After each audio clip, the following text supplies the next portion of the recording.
Bonsoir, bonsoir à toutes et à tous. Bienvenue dans Sens Public pour 90 minutes de débat, de reportage et d'analyse sur Public Sénat avec nos experts. On cherche à donner du sens à l'actualité, vous proposer des clés de compréhension des crises que nous traversons. Et justement, il y a encore beaucoup de questions, de mystères autour des ballons et autres objets volants non identifiés abattus ces derniers jours au-dessus du territoire nord-américain. Qui espionne qui? Quelles conséquences sur les relations entre la Chine et les États-Unis? Espionnage militaire et économique sont-ils liés? On tente d'y voir plus clair dans une minute.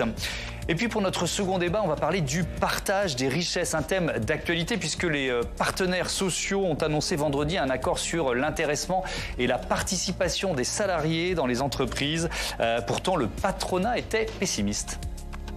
Il y a quelques semaines, j'avais qualifié cette négociation d'impossible et pourtant nous l'avons fait. Nous avons dépassé nos divergences.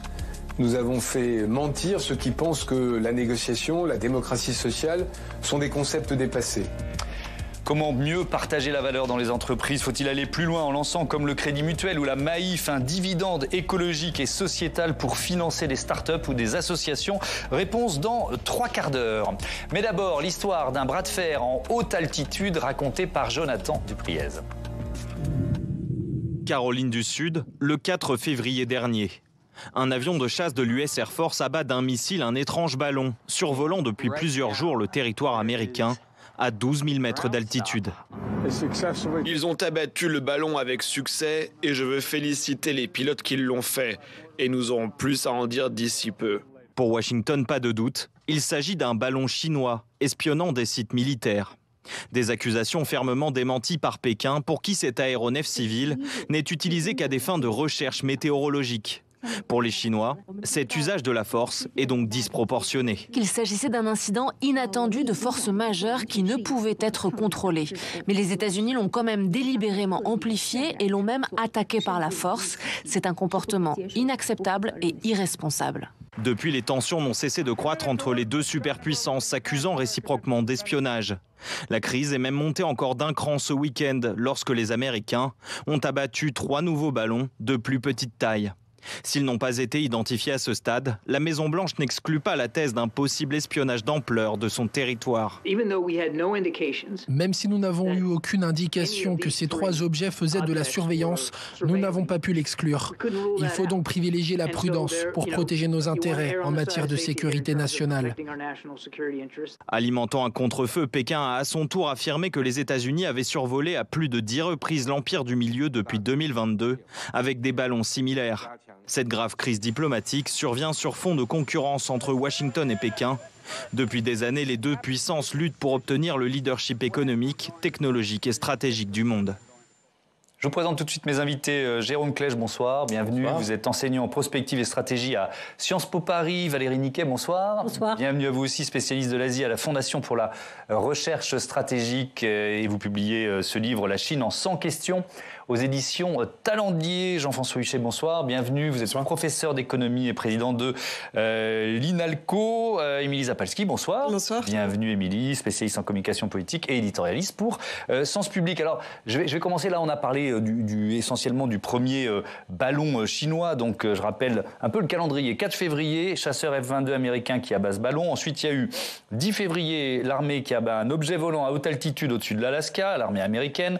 11 février, 2 avions américains, 2 avions canadiens cette fois-ci abattent et parlent d'un objet non identifié violant l'espace aérien canadien. Et puis le 12 février, 2 chasseurs F-16 qui détruisent un objet de forme cylindrique au-dessus du lac Huron dans le Michigan. Jérôme Clèche, est-ce que c'est vraiment nouveau ou est-ce que c'est la première fois que ça passe au-dessus des radars, vous voyez, que pour les médias généralistes? Et c'est au sens propre et au sens figuré, comme vous dites, la première fois que ça passe l'expression par hasard. Voilà, au-dessus des radars. Donc, en ce sens, c'est nouveau. Et c'est nouveau parce que ça convoque des enjeux s'agissant de ce qu'on appelle la HAO, c'est-à-dire la Higher Airspace Operation, c'est-à-dire une zone d'opération dans la haute altitude, qui est, pour faire simple, une zone grise, en fait, parce que c'est à la fois une zone de souveraineté pour les États, et en même temps, ce n'est pas une zone de contrôle avec des prérogatives, des compétences juridiques telles que la Convention de Chicago, pour l'OACI, les a établis. Donc on y reviendra en détail, mais ça veut dire quoi? Il y a des ballons qui circulent dans cette zone-là depuis longtemps, on le sait mais on n'en parle pas? Est-ce qu'on peut dire ça? C'est possible, mais néanmoins, le fait qu'il y ait ce fait saillant-là, ça réveille en fait des enjeux qui sont bien connus, à telle enseigne que, à titre d'exemple, le colloque annuel de l'armée de l'air et de l'espace française s'est tenu au mois de janvier, donc bien avant cet épisode du ballon, et vous imaginez bien que l'armée de l'air et de l'espace fait ses stratégies sur des choses solides. Donc cette zone d'enjeu a clairement été identifiée. Et en ça, c'est pas nouveau. Là non plus, là où c'est pas nouveau, c'est que l'incursion dans des espaces aériens contrôlés ou de souveraineté, j'allais dire, il y en a tous les jours. Tous les jours, je ne sais pas, mais fréquemment, c'est sûr. On parle de la Chine. Vous voyez, la Chine, mois de décembre 2022, 18 bombardiers qui rentrent dans la zone d'identification aérienne de défense taïwanaise. C'est une incursion et c'est une violation d'espace de souveraineté. Pour autant, ce n'est pas un espace contrôlé au sens juridique du terme par Taïwan. Et on est exactement dans cette configuration-là. Sauf que ce qui se pose sur le plan vertical ici, avec nos avions, avec nos ballons, s'oppose sur le plan, c'est le cas de le dire, horizontal pour Taïwan. Lorsque, deuxième exemple, la Russie relie le territoire russe à l'enclave ou l'exclave, je ne sais pas comment il faut l'appeler, de Kaliningrad, ces chasseurs ou ces bombardiers écornent très fréquemment l'espace aérien contrôlé estonien. On y reviendra là-dessus. Je vais évidemment vous redonner la parole. La dernière information en cette fin d'après-midi communiquée de la Maison-Blanche, alors pas sur le premier ballon dont on parlait dans le sujet de Jonathan Dupriez, mais sur les autres objets. Alors on dit OVNI, objets volants non identifiés. Ça ouvre évidemment des perspectives autres, mais bon, voilà. C'est intéressant cette communication, Valérie Niquet. Voilà les termes employés par la Maison-Blanche. Les États-Unis ont reconnu que les objets volants qu'ils ont abattus en fin de semaine dernière, avec au passage un tir de missile raté, étaient peut-être inoffensifs. Voilà. Ces objets pourraient être des ballons avec des fonctions commerciales ou scientifiques inoffensives. Comment vous analysez ce communiqué ? On a quand même l'impression du côté des États-Unis qu'ils n'ont pas envie d'en faire une tonne sur ces nouveaux objets, tout de même en les ayant abattus. Donc il y a une sorte de en même temps un peu particulier. Mais évidemment, le point le plus important pour les États-Unis, c'était ce premier très gros ballon qui a très vite été identifié comme chinois, qui n'avait rien à faire là et qui d'ailleurs avait une trajectoire qui survolait des zones sensibles, puisqu'il y a des bases de lancement des missiles intercontinentaux américains qui se trouvaient là. Donc ça, c'était un vrai sujet. Et surtout, le ballon a été vu par tout le monde. Oui, même le point de départ, pardon de vous interrompre, c'est un civil qui publie une vidéo. Donc là, on ne peut pas faire comme s'il n'était pas là. Et donc, effectivement, je pense que c'est effectivement pas la première fois. C'est quelque chose qui arrive régulièrement. Et les opérations d'espionnage, que ce soit de la part des États-Unis et des Chinois, évidemment, qui ont un vrai objectif, c'est très courant. Simplement, normalement, on ne le voit pas. Et donc, on peut éventuellement gérer ça entre honorable correspondance, si on peut dire, et puis faire en sorte d'étouffer l'affaire. Il y a déjà eu des ballons chinois qui ont survolé le territoire américain. Donc là, on a un peu l'impression que les États-Unis, ne sont pas sûrs d'abord de ce que sont ces beaucoup plus petits objets, et deuxièmement, n'ont pas envie immédiatement d'attaquer frontalement Pékin, tout en ayant abattu les ballons. Et on voyait, pendant que vous nous parliez cette vidéo, effectivement, Jean-François Huchet, est-ce que ce premier ballon, parce qu'il a mis la Chine dans l'embarras, on y reviendra, mais peut-être il a mis aussi les États-Unis dans l'embarras, d'une certaine façon. Oui, je pense que c'est... Il fallait bien réagir, quoi. Je pense que c'est avant tout des questions de politique intérieure dans chacun des pays. Et d'ailleurs, on l'a vu tout de suite après, les Républicains ont réagi en disant « Mais comment ça, vous, démocrates, vous n'êtes pas capables d'assurer la sécurité de nos frontières ?» Et tout de suite, l'armée a publié quelque chose en disant « Mais sous Trump, il y en a eu 4 qui seraient passés. » Donc, du coup, on a mis la balle au centre, on va dire comme ça. Et côté chinois, je pense qu'il y avait un embarras certain. Moi, j'ai du mal à croire à une thèse de déstabilisation d'une parti qui serait, on va dire, plus à droite ou plus à gauche que Xi Jinping, qui aurait voulu déstabiliser un peu la visite et empêcher la visite de Blinken. Qui était prévu, donc le secrétaire d'État américain. Je pense que les deux partis sont très embarrassés par ça et qu'ils avaient envie d'avoir une désescalade suite à leur rencontre lors des sommets asiatiques qui se sont déroulés à la fin de l'année 2022. et notamment pour essayer d'avoir effectivement des dispositifs qui permettent d'éviter une escalade, notamment vers Taïwan, où là, les avions volent et risquent peut-être des accidents, comme on en a eu parfois par le passé, mais sans avoir la tension sous-jacente qu'on a maintenant. Et je pense que les deux pays sont assez embarrassés aujourd'hui par cette histoire des ballons. Je reviens quand même sur ce communiqué de la Maison-Blanche. Ces objets pourraient être, je me répète, des ballons avec des fonctions commerciales ou scientifiques inoffensives. Jérôme Clecq, ça ne doit pas être si compliqué de savoir d'où ils viennent, ces objets. Alors, il est clair que les États-Unis, là, prennent beaucoup de précautions et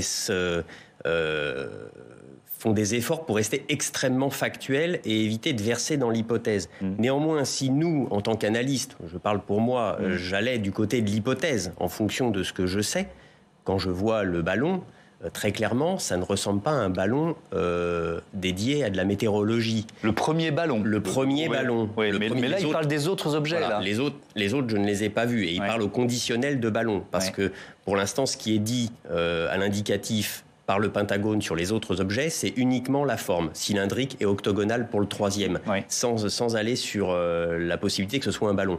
Voilà. Mais quand il dit scientifique ou commercial, il y a quand même là aussi, vous lui dites, c'est un peu une zone grise, mais n'importe quelle entreprise peut décider d'envoyer un objet dans cette zone-là. C'est là où j'en viens, c'est que si on regarde, encore une fois, pas le deuxième et le troisième objet, parce que là, je ne les ai pas vus, mais s'agissant du premier ballon, un ballon météorologique, ça ne ressemble pas à ça. Je me souviens avoir fait ma thèse sur une vingtaine de ballons stratosphériques faits par le CNES, qui avait vocation à étudier le tourbillon antarctique qui, en gros, c'est l'endroit où se situe le trou dans la couche d'ozone. Voilà.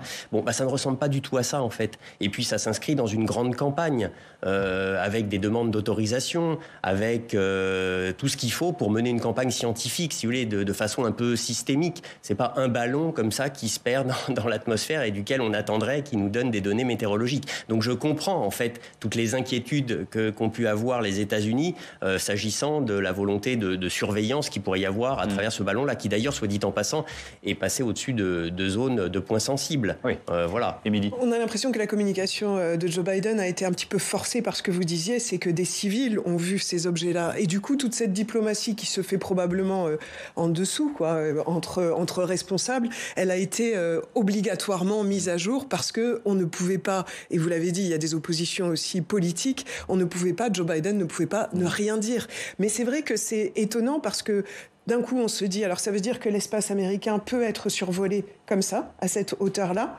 Est-ce que les Américains utilisent les mêmes stratégies ? Est-ce que c'est des nouveaux moyens d'espionnage un peu low cost, puisqu'on voit que c'est des choses qui existaient même auparavant. C'est quelque chose de pas très cher finalement, mais qui peut être assez rentable en matière d'espionnage. Alors ça peut être à la fois low cost et puis high cost, parce que si vous envisagez des objets supersoniques ou hypersoniques comme des missiles qui investissent cette HAO, cette zone dont on parlait, là ça devient très cher. Ce sont typiquement des missiles comme ceux que la Russie met en avant dans ses armes dites du manège, des missiles avant-garde ou même des missiles Zircon. Mais là on ne parle pas d'observation.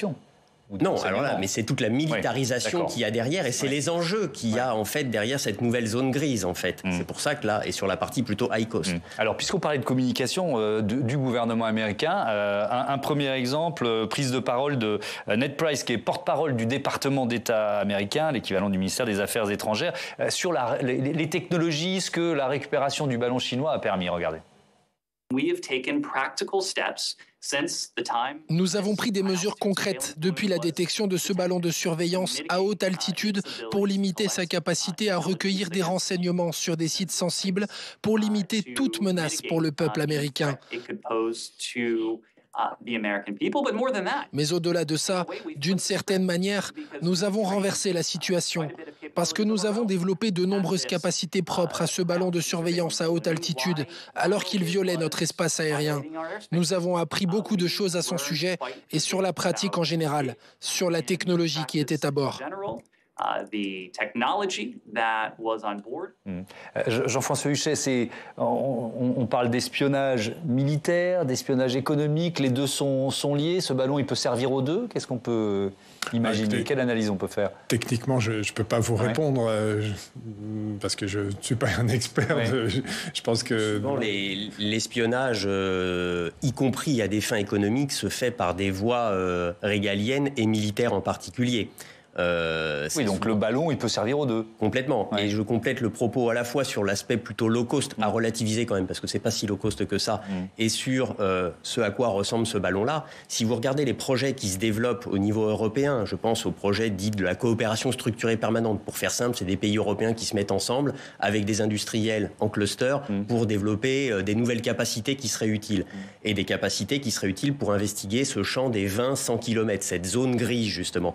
Eh bien, il y a un projet qui s'appelle typiquement le Stratobus. Voilà, c'est un projet européen. Et si vous regardez Stratobus, une plateforme de haute altitude avec un ballon, c'est un dirigeable forme un peu plus oblongue que celui-ci, mais on est typiquement dans cette morphologie-là, ce qui est très différent du ballon météorologique, même si vous pouvez effectivement collecter tout un tas de données à des fins purement civiles. Mais en général, vous mettez plutôt des capteurs pour de l'interception de communication, de la surveillance au sol, des capteurs optiques, électromagnétiques, et pour faire ce que les satellites font, mais avec une autre approche qui est celle de pouvoir rester au-dessus d'une zone, de couvrir une zone dans la durée, ce que peut faire un satellite géostationnaire, mais c'est beaucoup plus cher. Là, ça le fait pour un prix plus abordable. Je vous posais cette question parce que je voulais qu'on évoque peut-être Valérie Niquet, le contexte de guerre larvée entre les États-Unis et la Chine. C'est peut-être aussi en ça que cet épisode est intéressant. Oui, alors effectivement, les tensions sont fortes entre les États-Unis et la Chine, même si, comme Jean-François Huchet venait de le dire, il y avait une période de manifestement recherche d'apaisement de la part des Chinois, qui sont dans une situation assez complexe, à la fois économiquement. L'économie chinoise ne va pas bien. Ils sont soumis à des sanctions américaines, aussi bien en termes de transfert de technologie que d'accès au marché américain. Or, actuellement, les exportations, c'est ce qui tire la croissance chinoise essentiellement.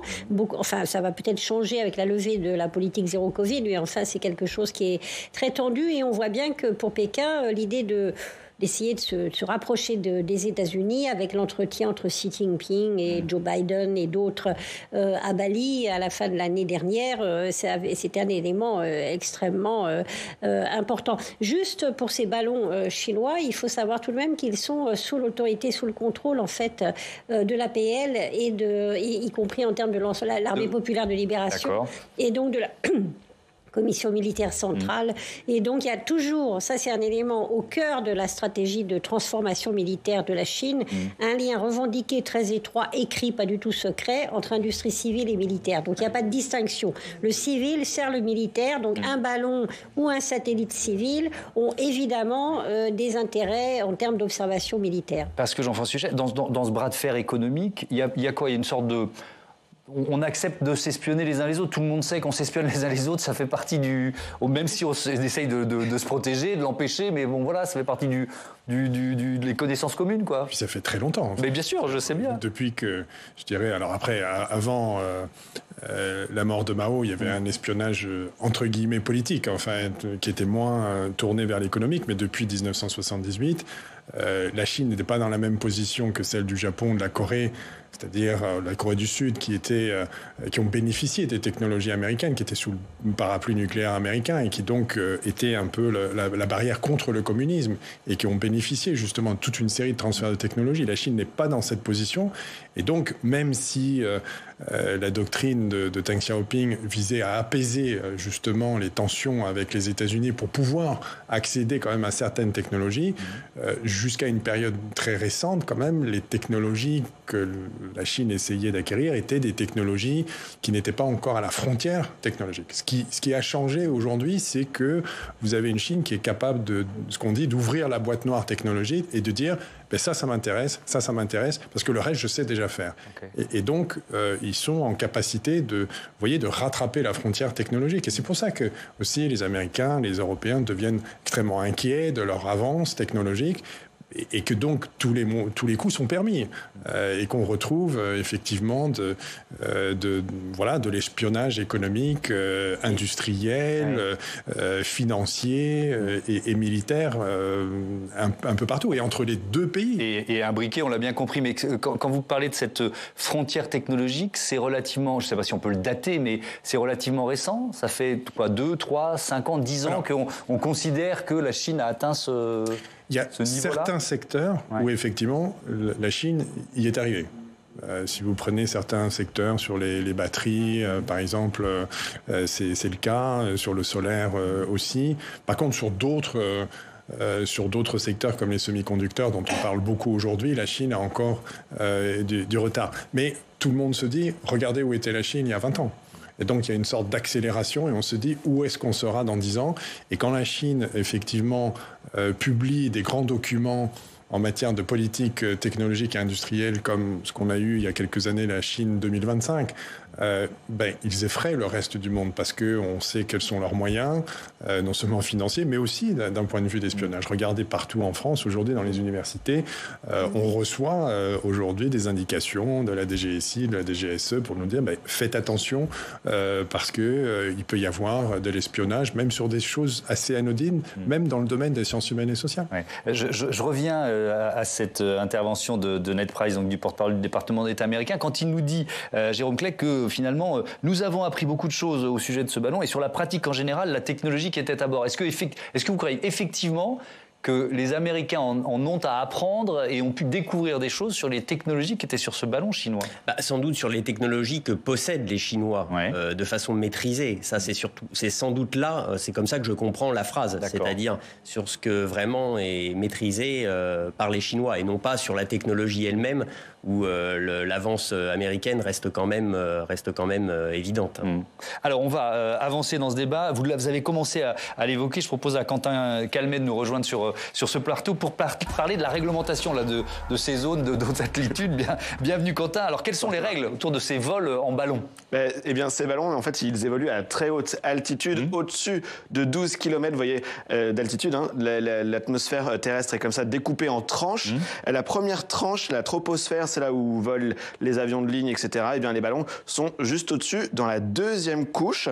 Cela signifie qu'on pourrait penser qu'il y a donc des règles spécifiques en matière de régulation aérienne, mais ce n'est pas le cas. C'est ce que j'ai lu en tout cas dans cet article de The Conversation et c'est signé par un universitaire canadien. Selon ce chercheur, l'idée est simple et vous voyez le titre, la Chine a enfreint les lois et normes internationales avec son ballon de surveillance, tout simplement parce que ces ballons ou unmanned free balloons en anglais, ils sont considérés globalement comme des avions ou aéronefs dans les règlements internationaux, y compris par la Chine. Alors, quelle est la législation en la matière? Eh bien, comme les avions de ligne, les ballons doivent avoir l'accord des pays qu'ils survolent. C'est même détaillé par l'agence onusienne d'organisation de l'aviation civile internationale, Rules of the Air, le règlement dans le ciel. Ce texte comporte une annexe même dédiée aux ballons. Un ballon libre, non habité, autre qu'un ballon léger utilisé exclusivement à des fins météorologiques, ne doit pas être exploité sur le territoire d'un autre État sans l'autorisation appropriée de l'autre État concerné. C'est ce que dit le texte. On voit donc, Thomas, qu'il y a une dérogation pour certains ballons météorologiques, ce qui peut expliquer que la Chine insiste sur le caractère civil de son ballon. Mais même dans le cas de cette exception mentionnée pour les ballons météorologiques, eh bien, cette exception, elle est limitée. Ce même règlement dispose que les autorités doivent demander des autorisations aux pays traversés lorsqu'ils préparent l'envoi de ces ballons et qu'il y a de forts risques de les voir dériver à cause du vent. Enfin, Thomas, je voulais finir avec une dernière info. Lorsque ces ballons entrent de façon illégale dans le ciel d'un pays étranger, ce ballon doit cesser son activité selon ce règlement, ce qui n'était pas le cas visiblement avec ces derniers ballons abattus dans le ciel des États-Unis. Merci Quentin. Je reviens vers vous, Jérôme Clegg, parce que moi, quand j'ai vu d'abord le premier ballon abattu et puis ensuite cette série de réactions de l'armée de l'air américaine et canadienne, je me suis posé la question des satellites. Alors c'est vraiment une question de béotien parce qu'on est dans des zones qui ne sont pas les mêmes, mais si on commence, est-ce que ça crée un précédent d'une certaine façon, ce qui s'est passé? C'est-à-dire le fait d'abattre ces objets dans cette zone Est-ce que ça crée un précédent? Alors, oui, ça y est, je comprends. Vous voyez ce que je veux dire? Oui, Ou est-ce que finalement on est dans le respect des règles dont on parlait à l'instant? Votre question, effectivement, ça crée un précédent en ce sens que, j'allais dire, toutes les armées de l'air, de façon générique, des pays modernes, des démocraties, auraient cette question à traiter. Que dois-je faire si j'ai un objet dans la zone des 20-100 km? C'est vraiment cette zone-là qui est importante, cette zone grise-là. Je suis dans un espace de souveraineté, mais ce n'est pas un espace aérien contrôlé au sens de l'OACI, la Convention de Chicago. Qu'est-ce que je fais? Et là, l'autorité qui est en charge de la décision, en fait, qui traite au cas par cas, aura effectivement un cas jamais vu à traiter. Et en cela, ça constitue un précédent, parce que, de fait, l'autorité va se reporter à l'existant et va se dire qu'ont fait les États-Unis en pareille circonstance. Et en général, quand, ça c'est plutôt le prospectiviste qui vous parle, quand on a peu exploré les scénarios possibles, eh bien là vous vous reportez immédiatement au cas précédent et vous dites les États-Unis, ils ont attendu sagement que le ballon arrive à 18 km, c'est-à-dire en zone d'un espace aérien contrôlé, dans les eaux territoriales, c'était dans les 12 nautiques des côtes, pour l'abattre. Et en s'assurant qu'évidemment, ça ne posait pas de problème en termes de retombées physiques. Voilà. Mais ils ont attendu d'être dans une situation où il n'y avait pas d'ambiguïté juridique. Parce qu'ils pouvaient le faire. Peut-être aurait-il fait autrement si le ballon avait présenté un danger dans cette zone des 20-100 km.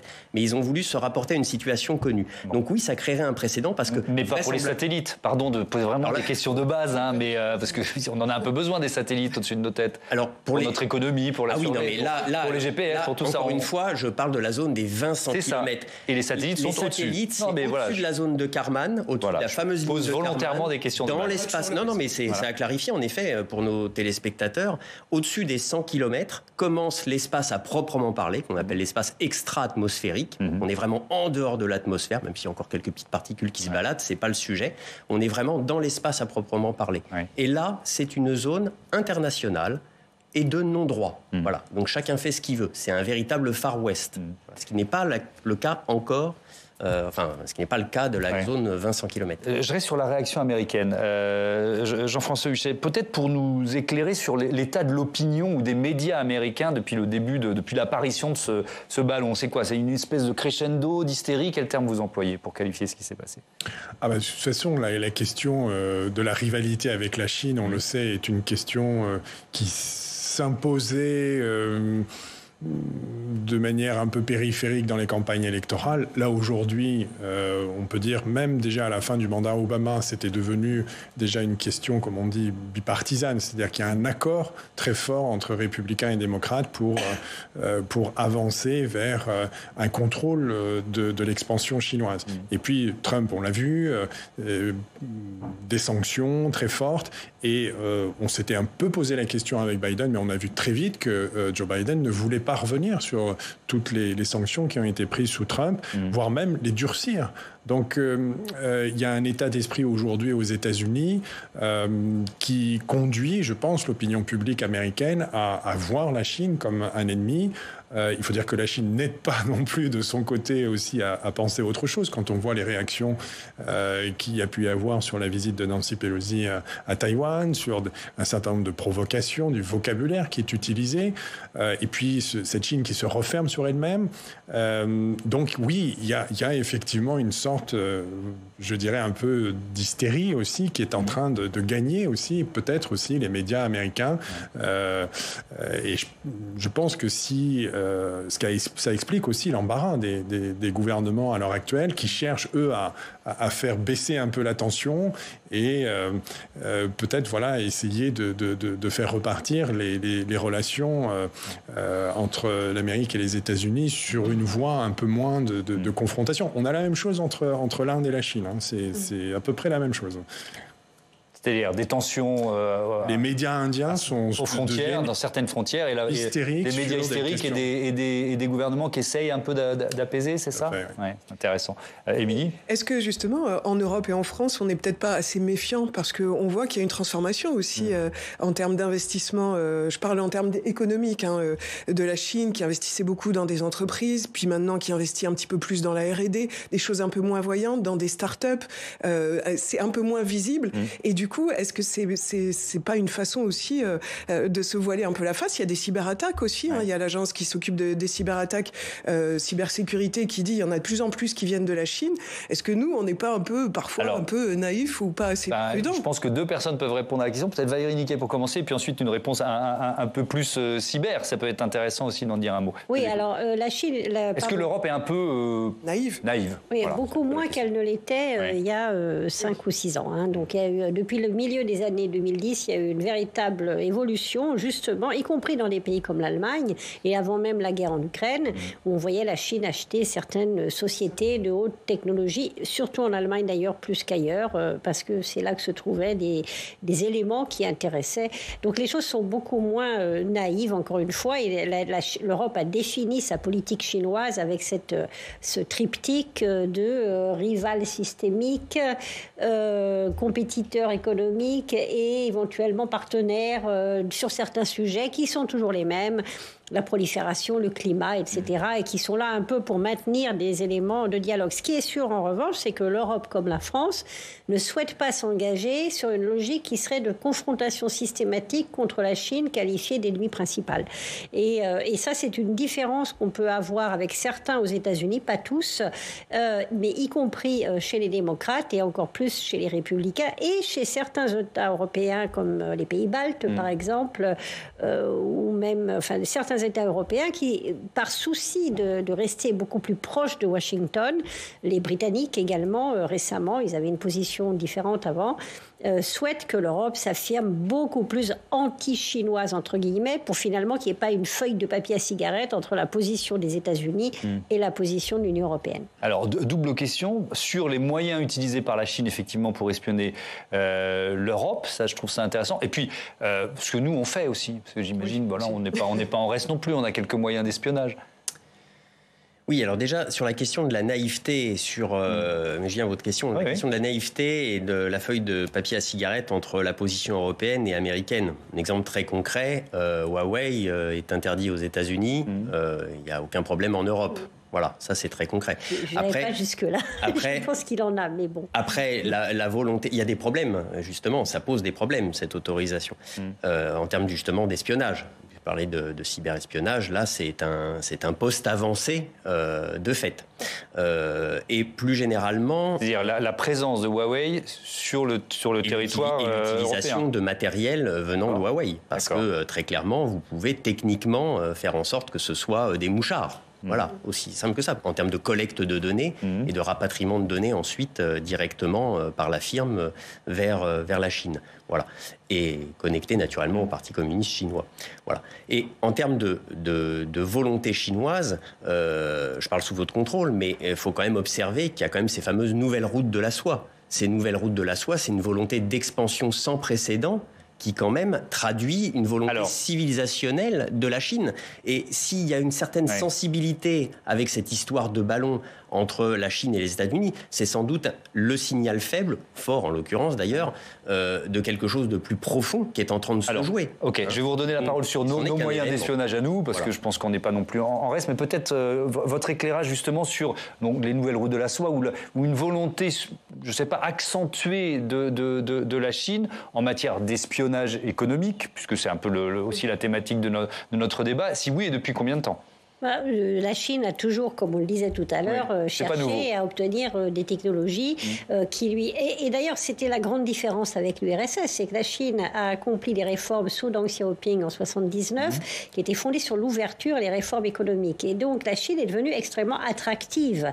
Et non seulement la Chine cherche à espionner, mais sa tâche a été très facilitée par le nombre d'entreprises occidentales qui étaient tout à fait prêtes à transférer des technologies, à travailler avec la Chine. Et ça a duré et ça reste encore vrai avec des investissements en Chine. Enfin, donc c'est quelque chose qui fait partie de la force de la Chine, c'est sa capacité, son attractivité qui diminue un peu aujourd'hui, mais qui est encore réelle. Donc ça n'est pas du tout nouveau. Après les routes de la soie, ça date de Xi Jinping est arrivé au pouvoir, il a lancé ce grand schéma des routes de la soie. Il y a aussi les BRICS avec l'Inde, la Russie, etc. Et tout ça sous des noms divers est en fait une stratégie à la fois d'investissement et d'influence de la Chine, destiné à renforcer le camp, entre guillemets, anti-américain, pour faire très simple, mais qui existait déjà avant. Mao avait une stratégie très offensive en Afrique, sur d'autres bases. Donc en fait, l'idée, c'est d'affaiblir les positions de l'Occident, à commencer par les États-Unis, et de renforcer les positions chinoises par tout un tas de formats qui peuvent prendre un nom ou un autre, mais qui sont permanents. Un mot sur notre capacité de réaction. Nous aussi, on espionne. Forcément, sinon aussi. Toutes les démocraties modernes ont des moyens et coopèrent sur un certain nombre de sujets qui font consensus. Voilà. Donc, en creux, vous comprendrez que l'économie ne fait pas consensus. Donc, la coopération est sans doute moins forte. Et là, vous pouvez avoir des alliés, vous avez sinon des ennemis, en tout cas des compétiteurs. Ouais. J'ajoute que sur ce point-là, dans les documents officiels de l'OTAN, sauf erreur de ma part, la Chine n'est pas reconnue comme une menace ou comme un ennemi, pour reprendre cette rhétorique, mais comme un défi. Ce qui en dit long. Ouais. Alors on va parler justement de la communication chinoise avec vous, Émilie Zapalski. On est sur cet aspect, sur cette histoire de ballon. On est quoi ? On est un peu dans le classique, vous diriez ça ? Oui, moi je dirais que c'est fidèle aux pratiques habituelles, cette communication de la Chine dans l'affaire des ballons qui ont survolé les États-Unis. Premier temps, on est offusqué. La Chine prétend que cette histoire est une occasion de plus pour la calomnier. C'est ce qu'on entend dans les propos du porte-parole du ministère chinois des Affaires étrangères. On écoute tout de suite. L'entrée accidentelle de l'avion civil sans pilote chinois dans l'espace aérien américain est un incident totalement accidentel et isolé, dû à un cas de force majeure. La Chine a expliqué à plusieurs reprises la situation aux États-Unis, l'abus de force et l'escalade de la situation par les États-Unis vont à l'encontre de l'esprit du droit international. Aujourd'hui, ils exagèrent et exacerbent la situation, s'en servant comme excuse pour sanctionner illégalement des entreprises et des organisations chinoises. La Chine est fortement mécontente. Elle prendra les mesures nécessaires pour défendre résolument les droits et intérêts légaux des entreprises et organisations chinoises. En fait, la Chine, elle utilisait déjà la même rhétorique pendant la crise Covid. Je pense que vous vous en souvenez. L'ambassade de Chine en France avait ainsi signalé sur Twitter que calomnier la Chine n'aiderait pas à chasser le virus.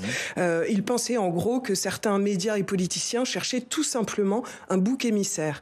L'idée de se mettre en victime. Donc ça, c'était le premier temps de la communication. On est offusqué. Deuxième temps, la reconnaissance partielle. Oui, c'est bien un ballon chinois, mais loin de l'idée des Chinois d'espionner les États-Unis. On est plutôt donc sur des outils qui sont dédiés à la recherche, à la surveillance météorologique, involontairement arrivés au-dessus du territoire américain.